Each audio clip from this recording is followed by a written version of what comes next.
¿Ahí se visualiza bien?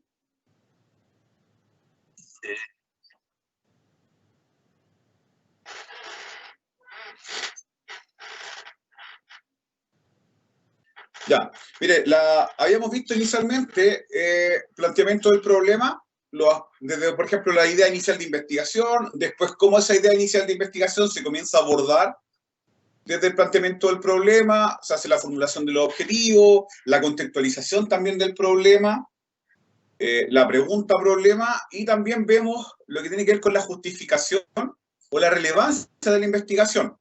Posterior a eso, después comenzamos a trabajar desde la perspectiva teórica. Comenzamos a armar lo que habitualmente incorporamos como el apartado de marco teórico.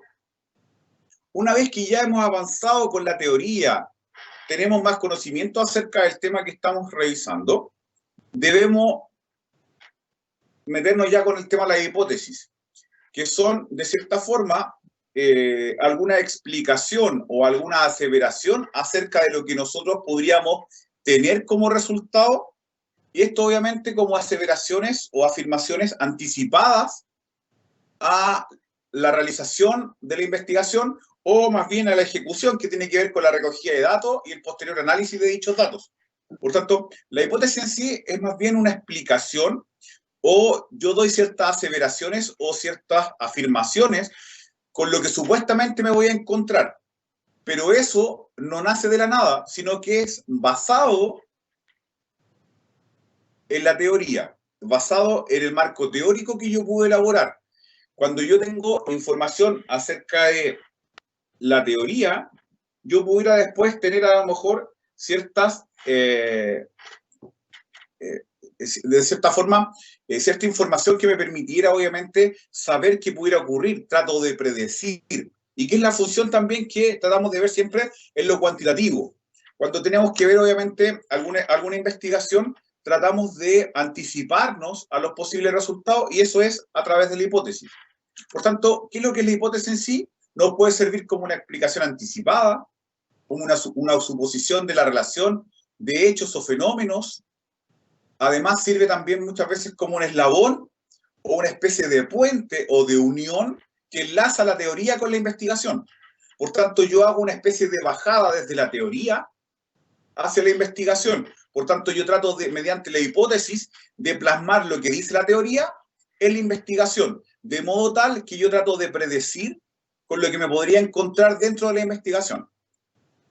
Y también lleva al descubrimiento de nuevas aportaciones, de nuevos aportes, dado que pongo en práctica o pongo a prueba lo que dice la teoría, y yo después lo podría refutar o podría complementar el conocimiento ya existente.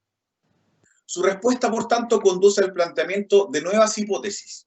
¿Por qué? Porque al aumentar la gama de conocimiento, yo podría también después poner nuevas teorías, o eso, en los nuevos conocimientos los podría después poder volver a poner a prueba. Las hipótesis, por tanto, son conjeturas o suposiciones para explicar algo que va a ser objeto de instigación o de investigación. Estas no se inventan o imaginan simplemente, sino que se obtienen en base a informaciones o experiencias válidas.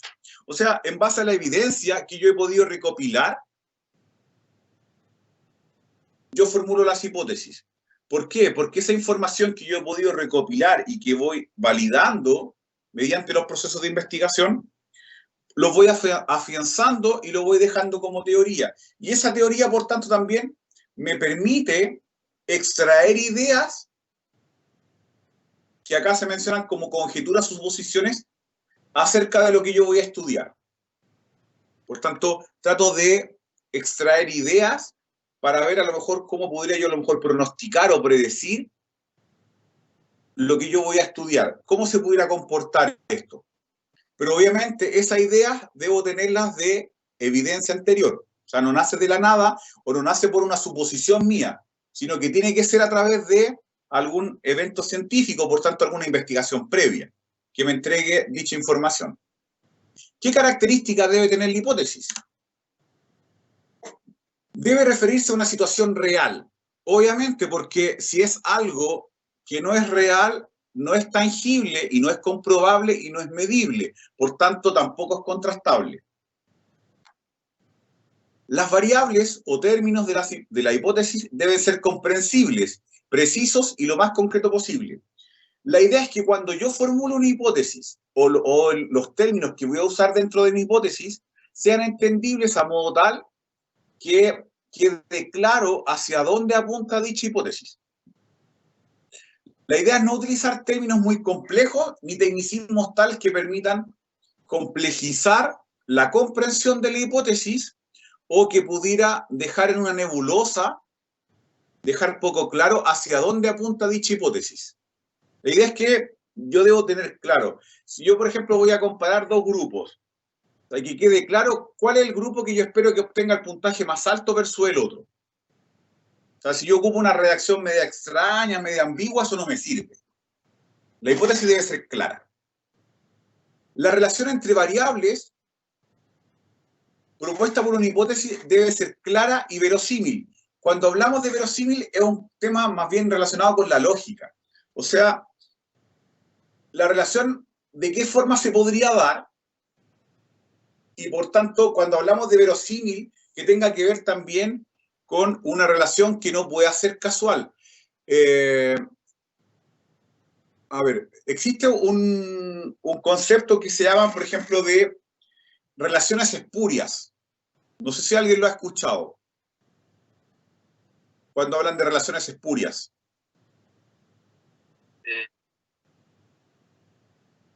Yo tampoco, profe, ¿qué significa eso? Supongamos, mire, que yo voy a realizar una investigación y no tengo muchos antecedentes de dos variables que voy a evaluar.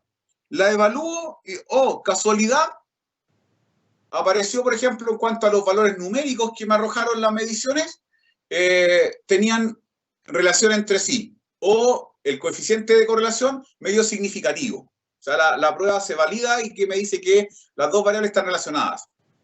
El problema es que yo puedo hacer esto con muchas variables y puede que efectivamente haya relación entre ellas, pero no tengo cómo explicar esa relación. Porque simplemente por un tema de más bien como casual, sucedió, por ejemplo, que justo cuando aumentaba una variable, la otra también aumentaba, o cuando una disminuía, la otra también disminuía.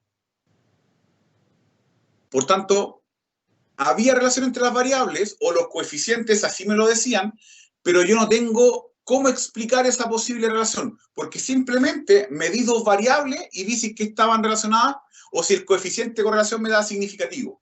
Pero no tengo una idea a priori de que esas variables pudieran estar relacionadas. O sea, a mí se me ocurrió simplemente porque hice una medición y eso dio como significativo, pero no tengo ninguna teoría a la base, ningún antecedente previo que me pudiera dar ciertas ideas que estas variables pudieran estar relacionadas.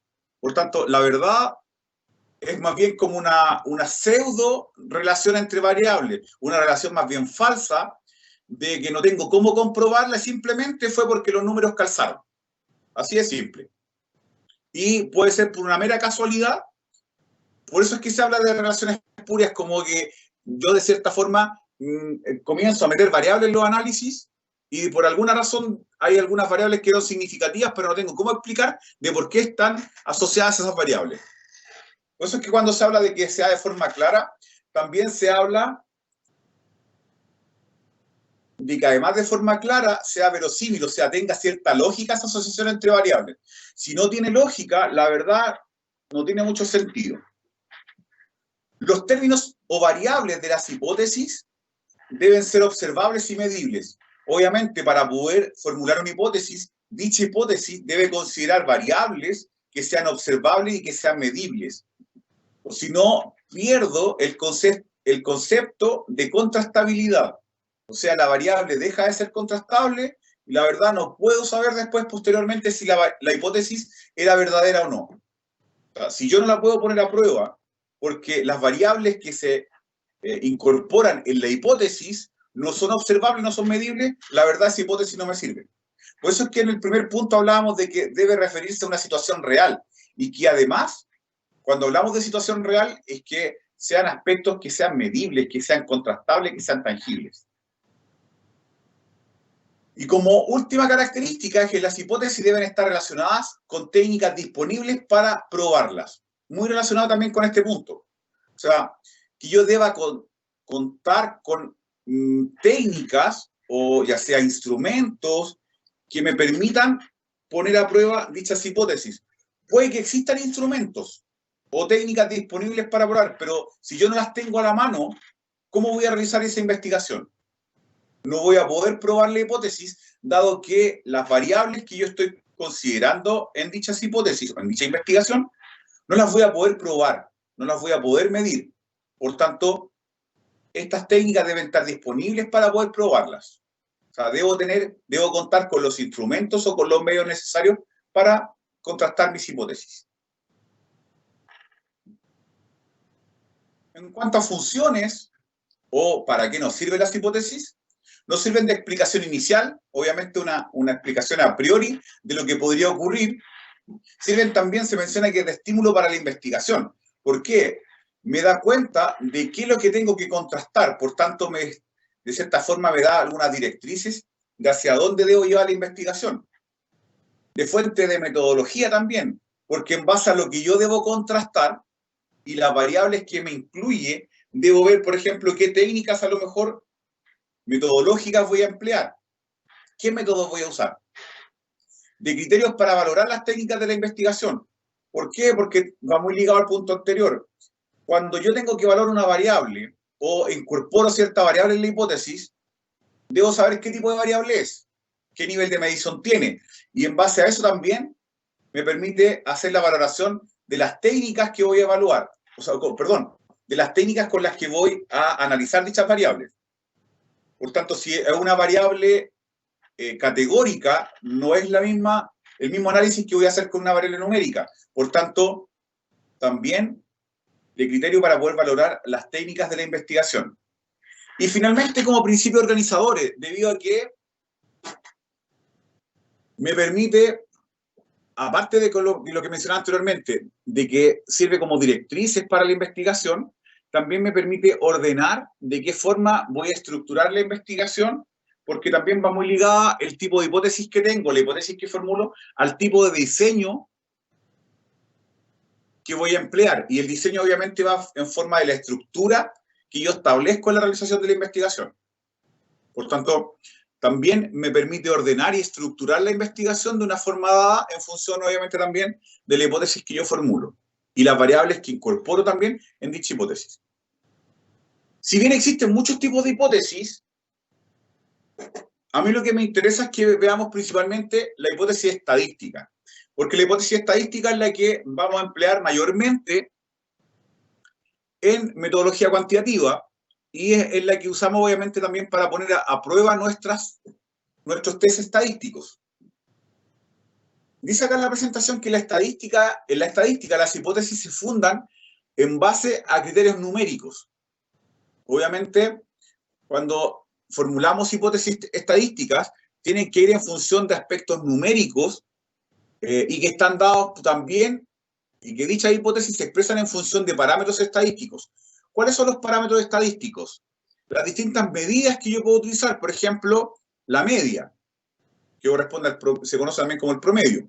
La media, por ejemplo, de edad de algunas personas me puede servir como parámetro para comparar dichos aspectos. Por ejemplo, si yo estoy evaluando adolescentes o adultos jóvenes y quiero ver, por ejemplo, la edad de iniciación sexual adolescente en Chile. La edad de iniciación sexual. Obviamente, el parámetro estadístico que voy a utilizar en ese caso va a ser la media de las edades de iniciación sexual de las personas acá en Chile. Y obviamente eso también está dentro de criterios numéricos que estoy utilizando dentro de la hipótesis estadística. Cuando hablo de parámetro, por tanto, es la medida que voy a utilizar como parámetro estadístico.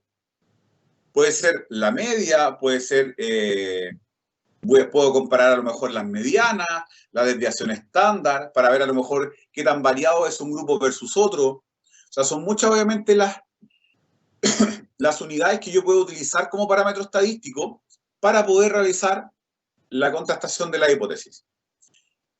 En el análisis, por tanto, de todo problema de investigación, la contrastación se realiza mediante una hipótesis nula y una o varias hipótesis alternativas que se contraponen a la primera.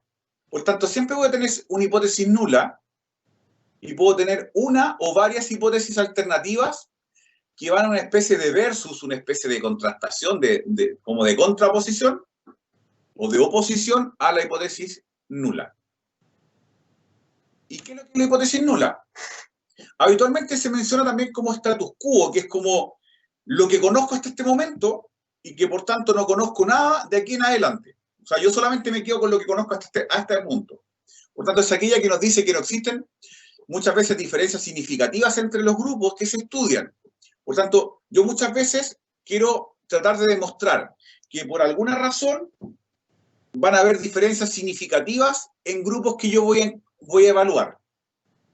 Por ejemplo, acá tengo anotado el ejemplo de la práctica de ajedrez. Supongamos que en un determinado colegio, los niños del nivel de quinto básico, supongamos que hay 3 cursos en ese colegio, el quinto A, quinto B y quinto C. Por tanto, lo que hago es, al total de los niños de los 3 cursos, los divido en 2 grupos, de forma aleatoria, al azar. Por tanto, al hacerlo de forma aleatoria, yo espero que me queden buenos y malos alumnos en ambos grupos, o alumnos con muy buenas notas y bajas notas en ambos grupos. Por eso es que lo estoy aleatorizando, lo estoy haciendo al azar. Y voy a ver con un grupo prácticas de ajedrez de forma periódica por un total de 4 meses. Les voy a enseñar a jugar ajedrez a los niños y además voy a sugerirles que participen en estos talleres de ajedrez 2 veces por semana. Y que después en su tiempo libre también, si quieren, también lo pueden practicar. Una vez terminado los 4 meses, voy a evaluar a estos niños, los 2 grupos. El grupo que tuvo práctica de ajedrez, se le incorporó la práctica de ajedrez, por tanto, grupo experimental, y un grupo control, que es un grupo que no se le incorporó la práctica de ajedrez. Y estos 2 grupos, al cabo de los 4 meses, los voy a evaluar en cuanto a sus habilidades matemáticas. Por tanto, como yo inicialmente a los grupos lo asigné aleatoriamente, o sea, al azar, debería tener cierto balanceo en cuanto a que deberían haber niños más y menos habilidosos en ambos grupos. Por tanto, como eso lo aleatoricé, no puedo decir, por ejemplo, que al inicio hubiese un grupo con más habilidades que el otro. Simplemente acá lo que estoy viendo es si la práctica de ajedrez permitió mejorar de forma notable las habilidades matemáticas de los niños. Por tanto, de forma significativa. Por tanto, yo evalúo terminados los 4 meses, evalúo las habilidades matemáticas de los niños y veo si es que hay diferencias en ambos grupos o no. Por tanto, en este caso, la hipótesis nula nos plantea habitualmente que no existen diferencias significativas. ¿Por qué? La hipótesis nula es la que me da cuenta de lo que yo conozco hasta el momento. Como dentro de mi investigación yo quiero dar cuenta de que la práctica de ajedrez permite mejorar las habilidades matemáticas en los niños, eso es lo que yo quiero tratar de probar en mi investigación. Pero eso, como lo quiero tratar de probar, todavía no lo conozco. Y como yo todavía no lo conozco, eso es lo que plantea la hipótesis nula. Lo que no se conoce todavía hasta el momento. O sea, si yo al cabo de los 6 meses evalúo ambos grupos, 4 meses, evalúo ambos grupos, la hipótesis nula me debería decir que ya no existen diferencias significativas entre las habilidades matemáticas de ambos grupos. Por el contrario, la hipótesis alterna o alternativa es la hipótesis del investigador, es lo que yo quiero tratar de probar con mi investigación. En este caso, me da cuenta de posibles diferencias asociadas a algo que yo estoy tratando de probar. En este caso, la hipótesis nula responde obviamente a un problema que yo estoy planteando y que es muy conveniente proponer a otras hipótesis en que aparezcan afirmaciones distintas a las planteadas inicialmente. Las planteadas inicialmente son las hipótesis nulas, la hipótesis nula. Por tanto, en este caso, mi hipótesis alterna plantearía que al cabo de los 4 meses sí existirían diferencias significativas en las habilidades matemáticas en ambos grupos. Y obviamente yo espero que el grupo que tenga más habilidades matemáticas sea además también el que practicaba ajedrez. Si ocurre al revés, ahí tengo que empezar a indagar qué ocurrió. Pero lo más probable es que el ajedrez no me haya servido de nada y por tanto haya otro aspecto que haya interferido en la investigación y que por tanto los resultados están dando cuenta de otro aspecto o de otra variable a lo mejor que puede haber intervenido y no directamente por el tema del ajedrez. Por tanto, yo esperaría como investigador que el grupo que practicó ajedrez tuviese mejor habilidades matemáticas al cabo de los 4 meses. ¿Se entiende más o menos cómo el juego de ambas hipótesis? Una da cuenta, obviamente, de un status quo, o sea, desde lo que se conoce hasta ese momento, pero no de lo que pretende conocer el investigador, porque lo que pretende conocer el investigador se plasma en la hipótesis alterna o alternativa. Ah, otra cosa, la hipótesis nula habitualmente se tipifica como H sub 0 o H0. La hipótesis alterna como H sub 1 o H1, que es una H y un 1 chiquitito al lado. Ahí después lo vamos a ver. Miren, habitualmente, ¿cómo se hace el proceso de investigación? Se formula una teoría o tenemos una teoría a la mano. Después, posteriormente, para poder poner a prueba, tenemos que hacer recogida de datos para comprobar dicha teoría. Resumimos esos datos, los analizamos y luego interpretamos los resultados y tomamos una decisión. Esa decisión tiene que ver con las hipótesis que tenemos a la base. Hipótesis nula, hipótesis alterna o alternativa. Aquí hay un aspecto que siempre tienen que tener en claro. La decisión que yo tomo es siempre basada en la hipótesis nula, en H sub 0. Ya sea aceptar esa hipótesis o rechazarla. Miren, debemos recordar que la estadística, en conjunto con el método científico, nos entrega un procedimiento analítico para tomar decisiones. O sea, por tanto, mediante la estadística y el método científico, nosotros podemos tomar decisiones en función, obviamente, de los datos que obtengamos finalizados los análisis. Por tanto, nosotros en base a la evidencia que recopilemos vamos a tomar una decisión, pero esa decisión también va basada en las hipótesis que planteamos inicialmente. Habitualmente, esta toma de decisiones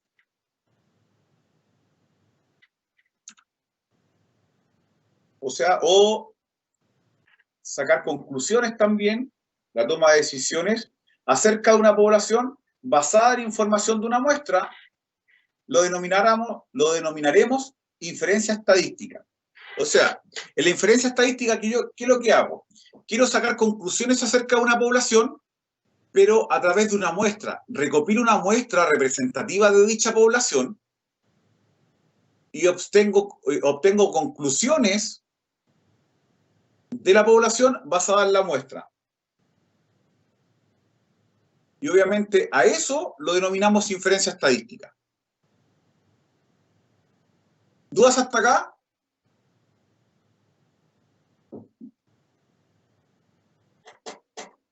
Sí, ¿qué era una inferencia estadística?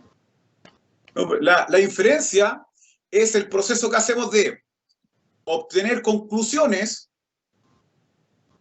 de una población, pero basado en la muestra. O sea, me explico. Yo siempre como investigador quiero obtener conclusiones de la población, pero habitualmente yo no estudio directamente la población.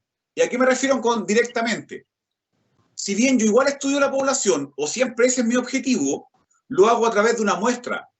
¿Por qué? Porque me es más complejo y me es más caro estudiar directamente la población. Por tanto, lo que yo hago es obtener una muestra representativa de la población y en base a los datos obtenidos de esa muestra, yo saco conclusiones y tomo decisiones de la población basado en los datos obtenidos de la muestra. Y a eso le llamamos inferencia estadística, a tomar decisiones, a realizar conclusiones de una población basada en la información que pudimos recopilar de la muestra.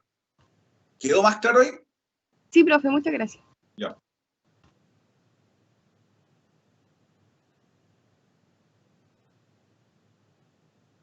Miren, les voy a plantear un problema, pero no lo vamos a alcanzar a terminar de ver hoy día, pero sí vamos a quedar una parte y va a ser hasta lo que se va a evaluar.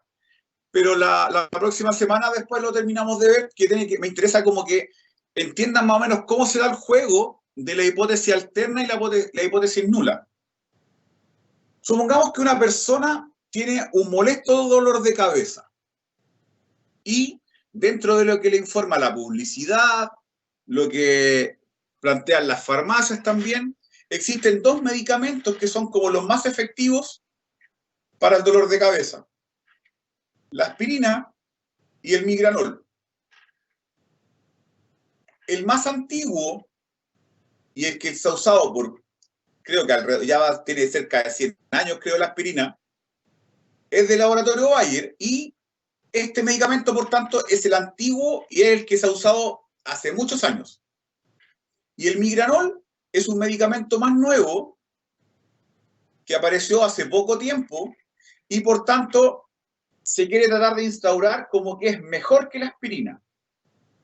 Ojo, entender acá que cuando aparece un nuevo medicamento o un nuevo producto, verlo así como cuando se ve el tema de marketing a nivel general, no solamente a nivel de medicamentos.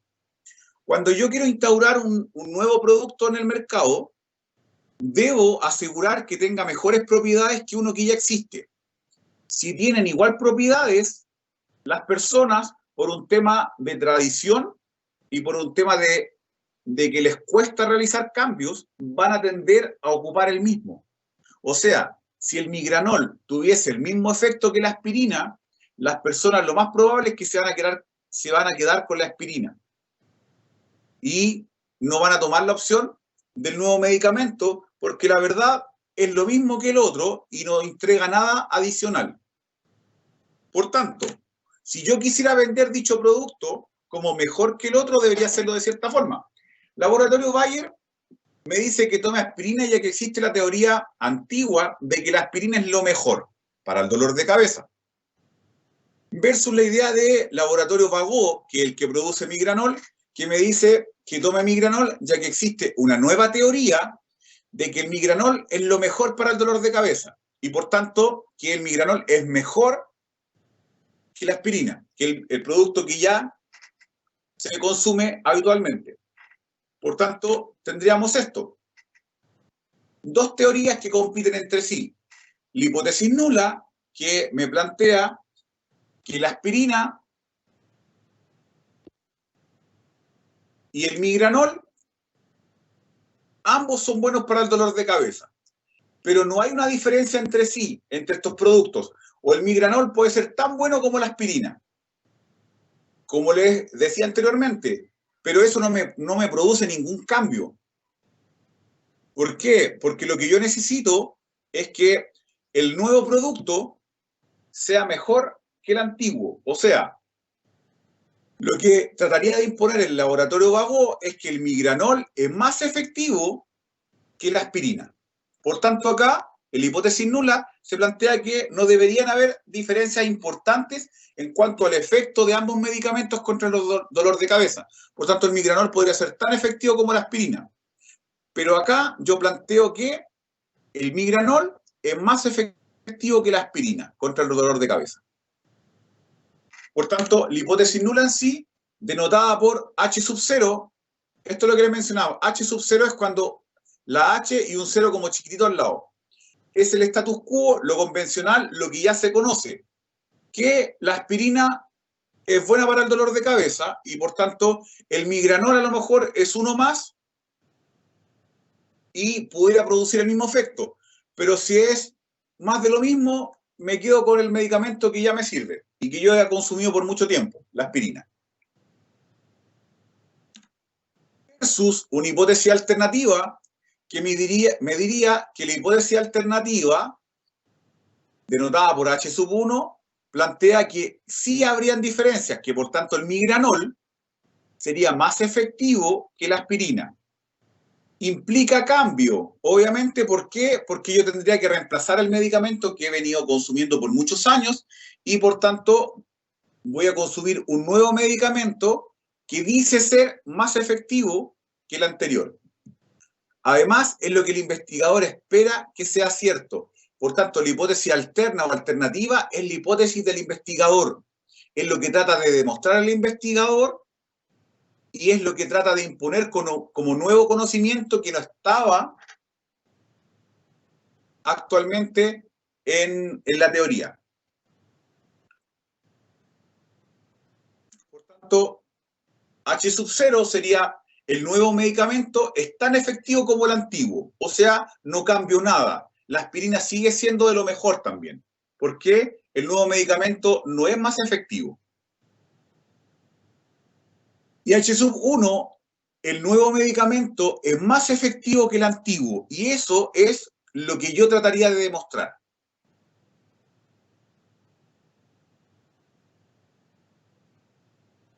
Y por tanto, el migranol provocaría un cambio en cuanto a que, al proponer que es más efectivo que la aspirina, por tanto, las personas deberían dejar de consumir aspirina y comenzar a consumir migranol para el dolor de cabeza.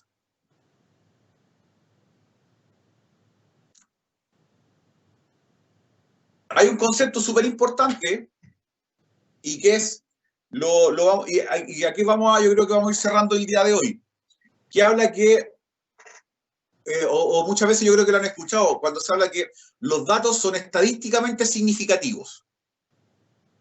¿A qué se refiere eso? Supongamos que yo estoy viendo el tema del migranol y la aspirina. Obviamente, para tomar decisión de con qué hipótesis me quedo, mire, la decisión estadística, tal como les mencionaba, siempre se toma la decisión en relación a H sub 0. O sea, yo acepto o rechazo H sub 0. La hipótesis nula. Siempre, y esto no se le olvide por favor chiquillos, siempre la decisión estadística es en función de la hipótesis nula. Si yo acepto, o sea, me quedo con la hipótesis nula, estoy diciendo que el nuevo medicamento es tan efectivo como el antiguo. Por tanto, que la evidencia no fue tan fuerte para decirme que el migranol es mejor. Por tanto, me quedo con esta hipótesis. Y por tanto, no produzco ningún cambio importante tampoco en función de cambiar la aspirina como el medicamento más efectivo. Sigue siendo uno de los más efectivos. A lo mejor hay otro, pero no lo desplazan como el más efectivo para el dolor de cabeza. Por el contrario, si yo rechazo H sub 0, elimino esta hipótesis y por consiguiente me queda una sola hipótesis que sería esta. O sea, si yo rechazo H sub 0, rechazo la posibilidad de que no hayan diferencias y por tanto sí, hay diferencias y podría estar concluyendo que el migranol es más efectivo que la aspirina.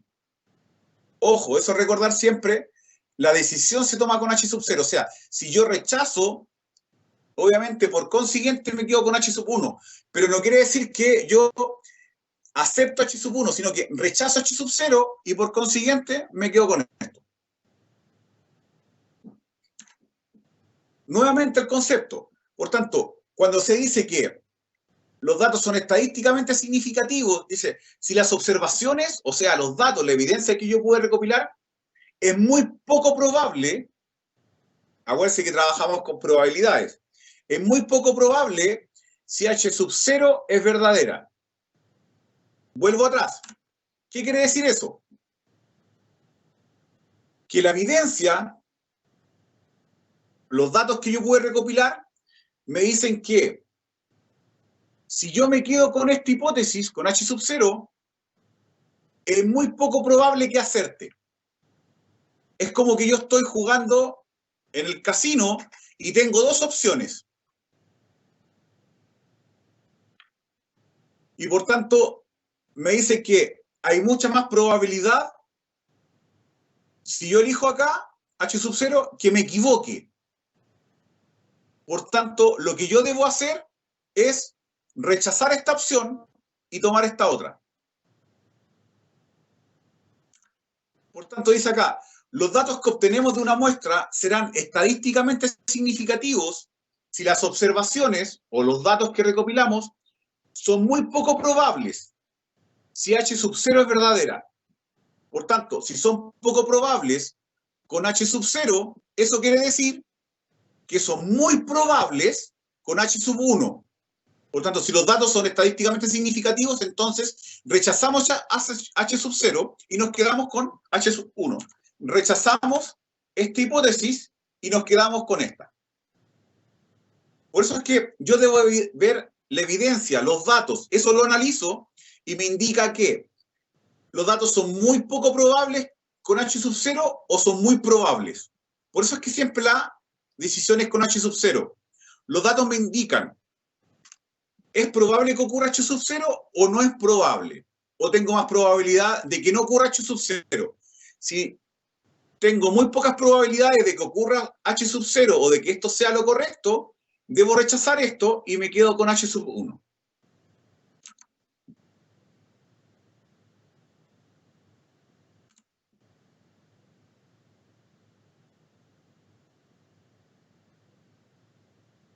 No, yo creo que lo vamos a dejar hasta acá nomás, chiquillos, porque el otro es un poquito más complejo y prefiero que lo veamos la próxima semana, pero fuera de la evaluación. Y ya dentro de la evaluación tendríamos que dejarla hasta acá nomás. Les voy a enviar la presentación y les voy a subir igual la ¿Duda con lo que vimos, chiquillos? Sí, lo que pasa es que con la hipótesis, o sea, en la prueba va a tomar hasta esto que vimos, estas diapo que vimos. Sí, hasta acá. Ok, ya.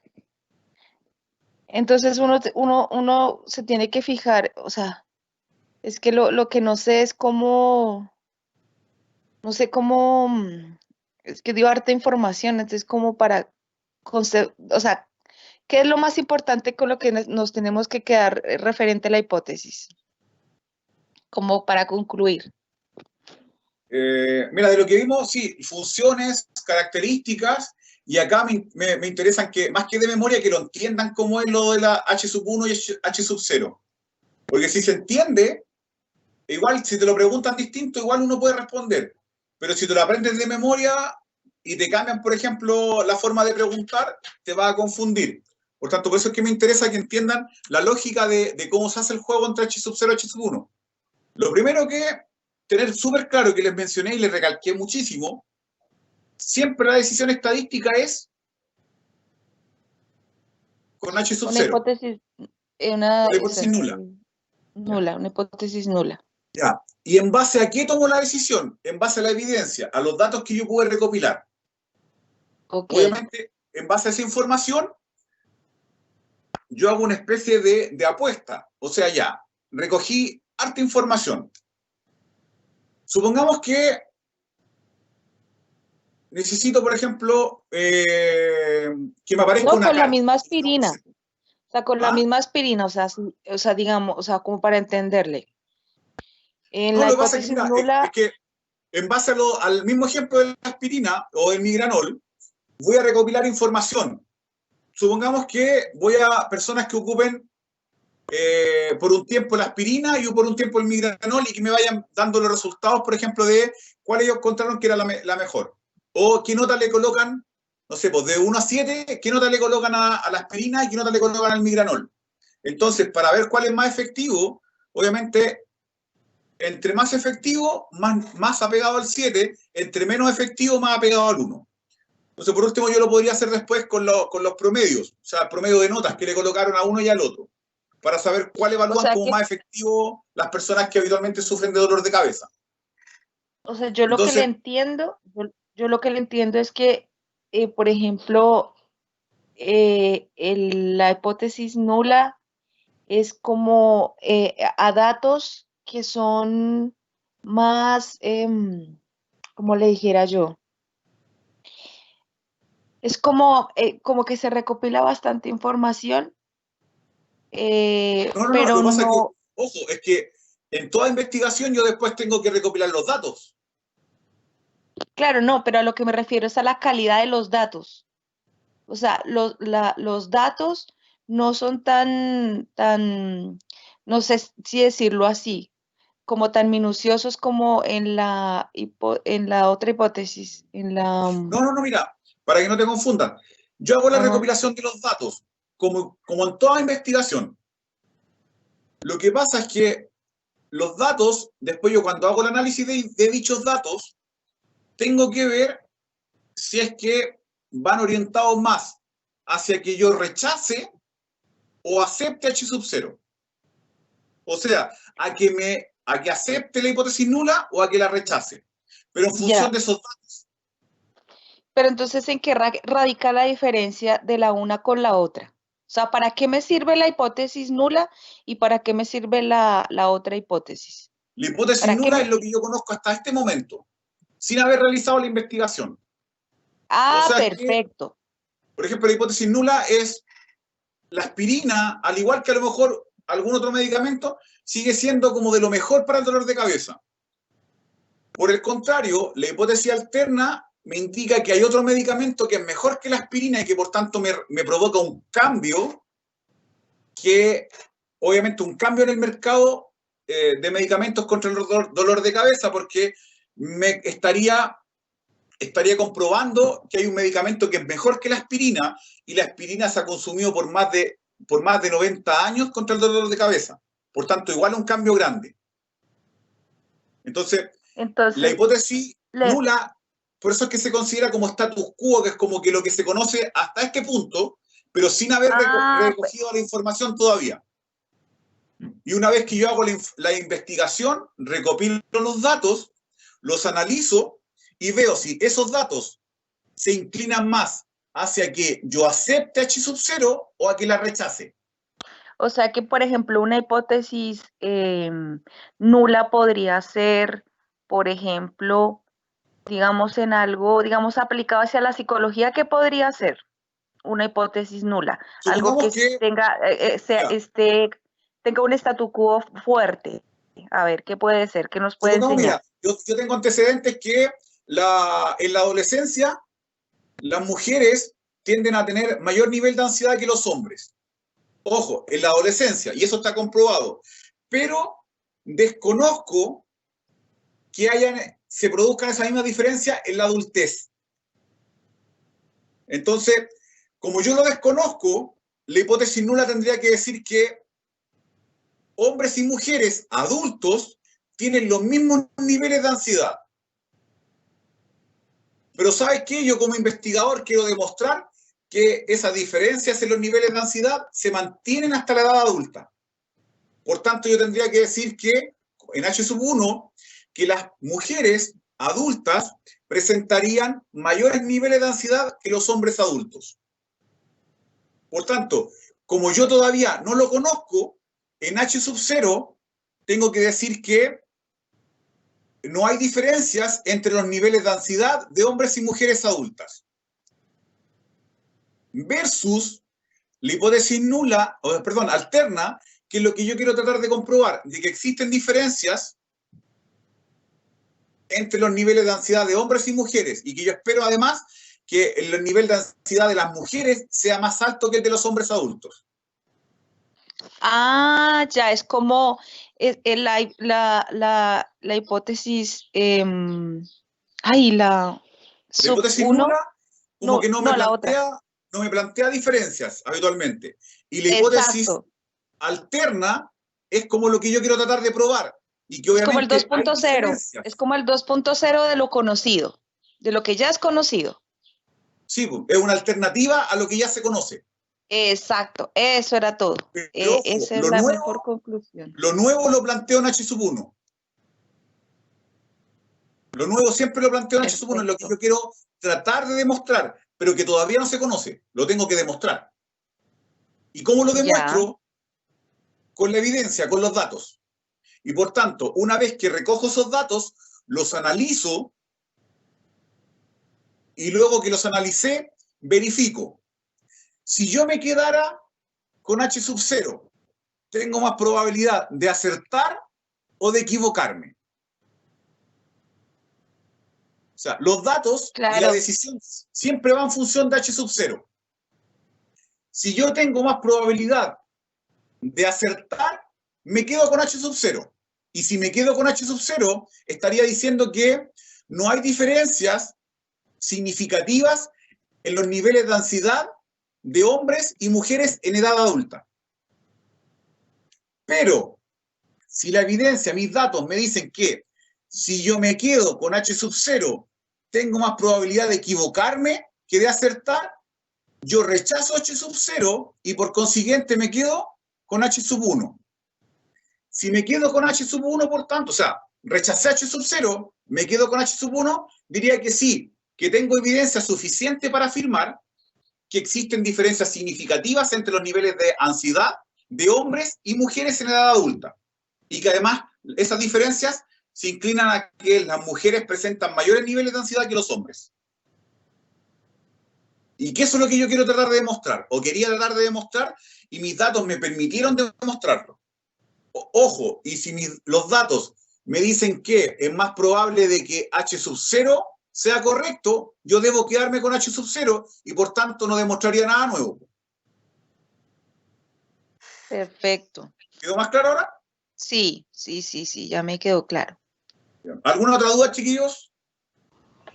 Yo sí, entonces al final para concluir, tanto H sub 0 como H sub 1 va a depender con cuál me quedo según lo que me arroje la muestra y los datos.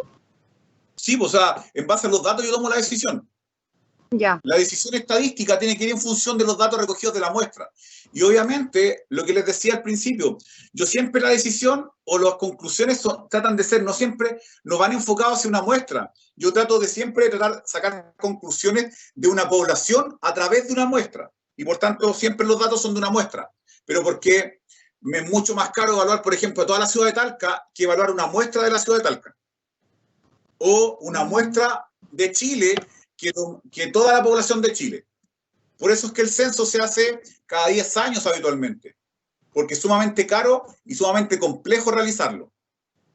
Por tanto, yo realizo muestreos y recopilo información de una muestra, y en base a esos datos, yo puedo después decidir si acepto H sub 0 o rechazo H sub 0 y me quedo con H sub 1.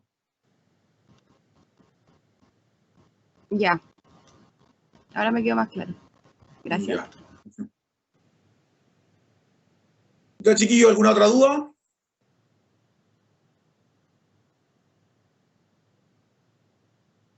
Ya. Yo Ya, chiquillos, tampoco. Por mi parte tampoco, profe. hasta acá vamos a dejar el día de hoy entonces. Le encargamos el link, por fin, para ¿Qué estudiar. cosa? Le encargamos el link para poder estudiar. ¿Qué link? Ah, ¿lo de la clase? Sí. Ah, no, porfa. sí. No, si lo,